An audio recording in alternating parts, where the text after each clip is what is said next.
Hello everyone, welcome to my channel Mohit sir's lecture. बच्चों, आज मैं आप लोगों के लिए क्लास 10th से जो आपका चैप्टर है height and distance exercise 9.1 NCERT से जो बाकी के बचे हुए क्वेश्चन हैं वो आज लेके आया हूँ। Question number 11, 12, 13 and 14। बाकी के तो मैंने पहले ही अपलोड कर दिए थे, आप मेरी प्लेलिस्ट में देख सकते हैं। अगर आपको वीडियो अच्छी लगी तो प्लीज़ वीडियो को लाइक ज़रूर कीजिए और शेयर कीजिए। देखिए, क्वेश्चन नंबर 11 मैंने पहले ही लिख दिया है। क्वेश्चन क्या कह रहा है? A TV tower stands vertically on the bank of a canal. एक कैनाल है जिसके जो दोनों बैंक्स हैं, तो उसके एक बैंक पे एक टीवी टावर ऐसे करके स्टैंड कर रहा है। ठीक है, ये टीवी टावर है एक छोर पर। From a point on the other bank directly opposite to the tower, just दूसरा बैंक जो है उसका वो कह रहा है एक ऐसा point, from a point on the other bank, जो दूसरी तरफ है। बैंक का यहां से मतलब है दूसरे छोर पर, जो दूसरे किनारे पर है, जो कि टावर के जस्ट सामने है। तो मान लेते हैं कि टावर के जस्ट सामने यहां पे कोई ये एक मान लेते हैं पॉइंट है। ठीक है, कह रहा है the angle of elevation of the top of the tower is 60। आप सभी को पता है एंगल ऑफ एलिवेशन मतलब ऊपर की तरफ देखा जा रहा है उस पॉइंट से। तो यानी कि उस पॉइंट से जब ऊपर की तरफ देखा जा रहा है तो ये जो एंगल ऑफ एलिवेशन बन रहा है वो एंगल ऑफ एलिवेशन कितना बताया? 60 डिग्री ऐसे करके। ठीक है, और वर्टिकली यानी कि 90। From a point 20 metre away from this point, इस पॉइंट से 20 मीटर पीछे की तरफ, दूर बोला है 20 मीटर अवे, 20 मीटर पीछे की तरफ, to the on the line joining this point to the foot of tower, उसी एक स्ट्रेट लाइन में जो कि इसके फुट ऑफ टावर को ज्वाइन कर रही है। यानी कि ऐसे करके इसी स्ट्रेट लाइन में ऐसे करके 20 मीटर अवे एक और पॉइंट ले लिया है। वहां से the angle of elevation of the top of tower is 30। उस पॉइंट से जो टावर का एंगल ऑफ एलिवेशन बन रहा है वो 30 डिग्री बन रहा है। तो ऐसे करके ज्वाइन करेंगे और ये बन रहा है 30। Find the height of the tower and the width of canal. आपको टावर की एक तो हाइट निकालनी है, h मान लेते हैं, और एक विड्थ निकालनी है। ये कैनाल है, इसकी विड्थ निकालनी है, चौड़ाई कितनी है उसे x मान लेते हैं। पहले तो ये आपको फिगर क्लियर हो गया होगा लैंग्वेज से कैसे फिगर बना। ठीक है, एक बात और, कुछ बच्चे ये भी सोच सकते हैं कि सर यहाँ पर ये जब पॉइंट था आपने बोला 20 मीटर अवे, तो ज़रूरी थोड़ी है कि पीछे की तरफ, हो सकता है आगे की तरफ भी तो 20 ले सकते थे, नहीं ले सकते थे। वो कह रहा है 20 मीटर अवे। वहाँ से फिर ये देखिए कि एंग, पहली बात तो बीच में पानी में कोई पॉइंट नहीं लिया जाएगा। ठीक है, ये कैनाल है तो बीच में पानी, फिर भी अगर कोई कहे कि क्यों नहीं लिया जाएगा, ऐसे ले सकते हैं। तो एक और आपको इसका रीज़न देता हूँ कि उसने एंगल ऑफ एलिवेशन 30 बोला है। एक बात याद रखिएगा, आप टावर से या पोल से जितना पीछे की तरफ जाएंगे उतना एंगल ऑफ एलिवेशन छोटा होता चला जाएगा, और जितना आप इसके क्लोज जाएंगे उतना एंगल ऑफ एलिवेशन बढ़ जाएगा। तो एंगल ऑफ एलिवेशन 60 से उसने 30 किया है, मतलब और कम किया है, तो वो पॉइंट और दूर जा रहा है इसका मतलब। ठीक है, ये भी इसकी पहचान है कि 20 मीटर पीछे ही जाना है। अगर आप आगे जाएंगे तो ये एंगल और बढ़ जाएगा, 60 से कम नहीं होगा। ठीक, चलिए, तो सबसे पहले let the height be h and the width be x मान लिया। अब हम क्या करेंगे, जैसा कि मैंने पहले भी बताया, दो कोई भी राइट एंगल ट्राइंगल दिखने चाहिए, वो मुझे दिख रहे हैं। इन ट्राइंगल ABC में tan 60 लगा लेता हूँ। tan theta p upon b होता है, तो परपेंडिकुलर h हो जाएगा और बेस x हो जाएगा। tan 60 की वैल्यू √3 होती है h अपॉन x। तो बच्चों यहाँ से हम एक काम करते हैं, h की वैल्यू निकाल लेते हैं √3x। First equation cross multiply हो जाएगा।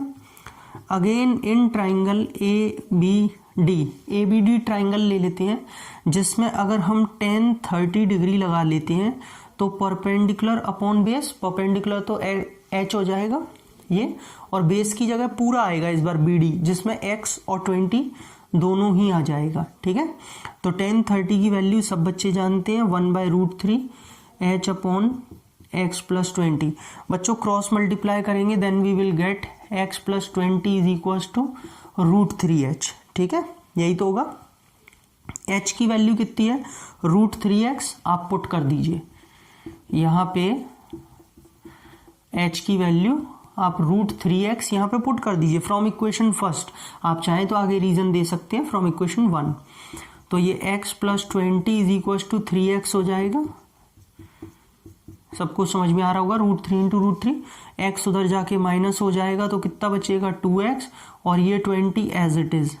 तो स्टूडेंट्स x की वैल्यू आ रही है 10 मीटर, ठीक है, यानी कि विड्थ ऑफ कैनाल 10 है। अब इस 10 को आप क्या करेंगे, पुट x = 10 इन इक्वेशन 1। फर्स्ट इक्वेशन में आप रख दीजिए, तो h √3 × 10, तो h की वैल्यू आ जाएगी 10 √3।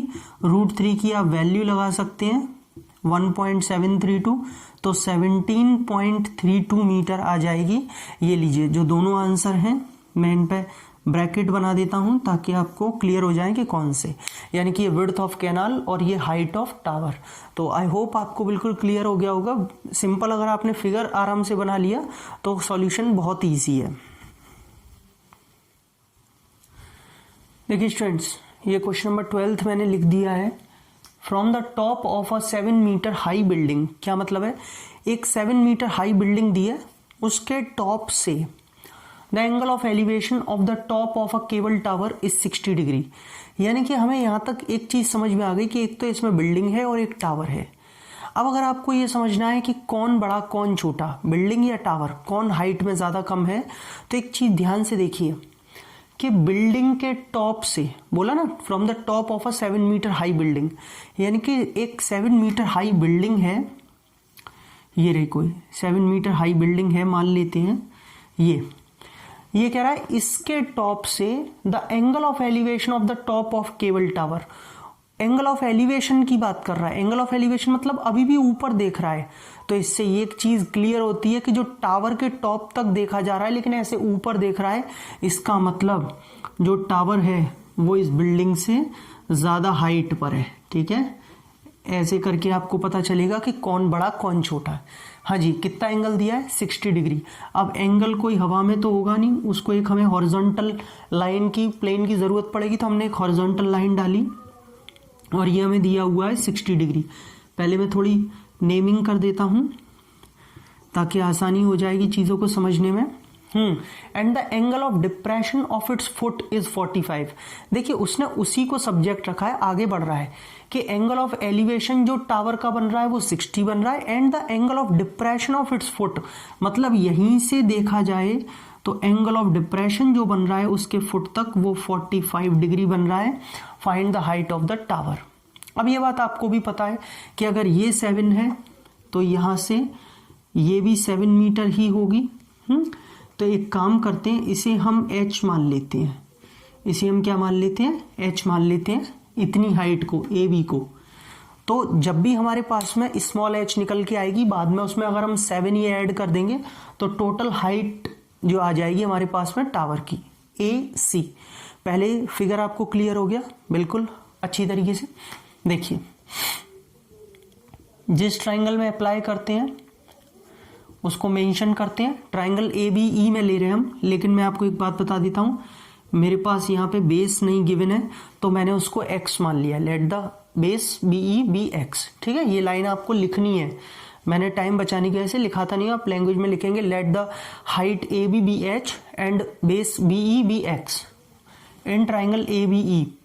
क्या लगा लें इसमें हम, tan 60 डिग्री, क्योंकि tan थीटा लग जाएगा, परपेंडिकुलर अपॉन बेस, परपेंडिकुलर है h, बेस है x, तो ये √3 = h/x। तो स्टूडेंट्स यहाँ से आप अगर h निकालते हैं, एक मिनट, मुझे वैसे तो देखिए यहाँ पर किसकी जरूरत है, h की तो जरूरत है, तो आप एक काम करिए x की वैल्यू निकाल लीजिए, कितनी आ जाएगी h/√3। Hard and fast rule नहीं है, अगर आप h भी निकालते तो भी चलता, मैं x को ऊपर लेके गया, √3 को नीचे, तो x की वैल्यू निकाल ली, एक ही बात है, कुछ भी निकालो। अब इधर से ट्राइंगल हम ले लेते हैं BCE में। इन ट्राइंगल BCE, इसमें अगर स्टूडेंट्स देखें तो tan 45 डिग्री लग जाएगा, और tan थीटा क्या होता है, परपेंडिकुलर अपॉन बेस, 45 के अकॉर्डिंग सामने एंगल परपेंडिकुलर, बेस x आ जाएगा, यानी कि 7/x। tan 45 होता है 1, तो 1 is equal to 7 upon x, तो यहाँ से हमें x की वैल्यू मिल जाएगी 7। बट हमारा टारगेट x नहीं था, हमें तो h निकालना था, है ना। तो यहाँ से स्टूडेंट्स हम एक काम करते हैं, फर्स्ट इक्वेशन में पुट कर देते हैं, put x is equal to 7 in equation 1। तो यहाँ से x में जैसे ही पुट करेंगे 7 is equal to h upon √3, we will get h is equal to 7√3 metre. But this is not the final height, tower की पूरी हाइट नहीं है, अभी तो सिर्फ स्मॉल h निकाली है। बच्चे बहुत जल्दबाजी में कई बार ये गलती करते हैं, बस यहीं पे छोड़ देते हैं, आंसर आ गया नहीं। तो देयरफॉर हाइट ऑफ टावर, जो हाइट ऑफ टावर AC है वो आपकी पूरी है h प्लस 7, उसमें ये 7 भी ऐड करना पड़ेगा। h कितनी आई है 7√3 और ये 7, तो बच्चों 7 कॉमन ले लीजिए, आंसर आ जाएगा √3 + 1 मीटर।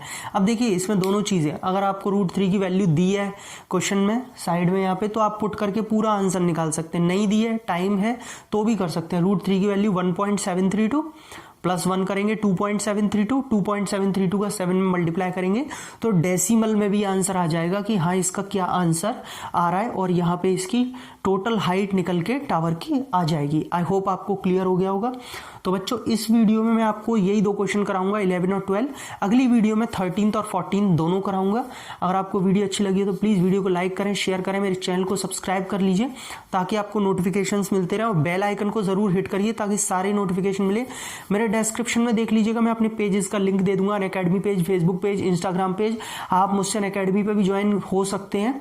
अनअकैडमी पे मैं डेली पढ़ाता हूँ, लाइव क्लासेस देता हूँ। आप मेरा referral code Mohit A use करके वहां पे आ सकते हैं, MOHITA, स्पेस मत दीजिएगा ताकि आपको 10% का डिस्काउंट मिल सके। तो चलिए मिलते हैं अगली वीडियो में। Thank you so much.